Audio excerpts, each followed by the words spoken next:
c'est toute activité qui vise à influencer une campagne électorale, un référendum, une législative, une présidentielle, une élection européenne. On fait un post où on explique pourquoi on devrait voter un candidat à la présidentielle, pourquoi on doit voter un oui ou un non lors d'un référendum. Voilà deux exemples très simples de publicité politique, dans ces cas-là en ligne.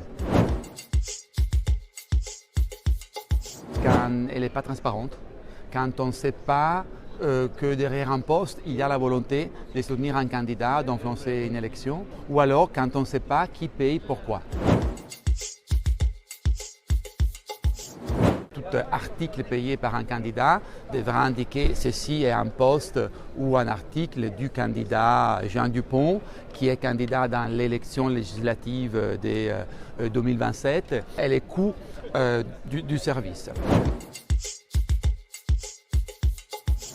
Il y a souvent des influenceurs qui parlent d'un candidat, qui expriment des opinions sur une telle personnalité, qui prennent position sur un thème des sociétés lors d'un référendum. Ils peuvent continuer à le faire. Mais s'ils ont un contrat de services de publicité politique avec un candidat ou avec une ONG ou avec une entreprise qui va influencer un référendum, ils devront le dire.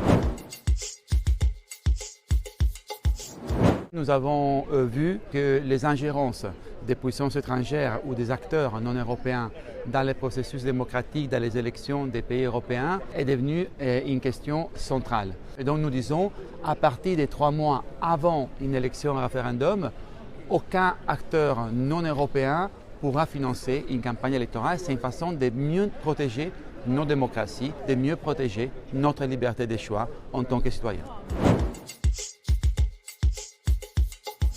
On va introduire un répertoire dans lequel on va garder toutes les activités de publicité politique en ligne pour 7 ans. Même après une élection, des chercheurs, des journalistes, l'autorité judiciaire, les autorités publiques peuvent avoir intérêt à accéder à ce qui s'est passé pendant une campagne électorale.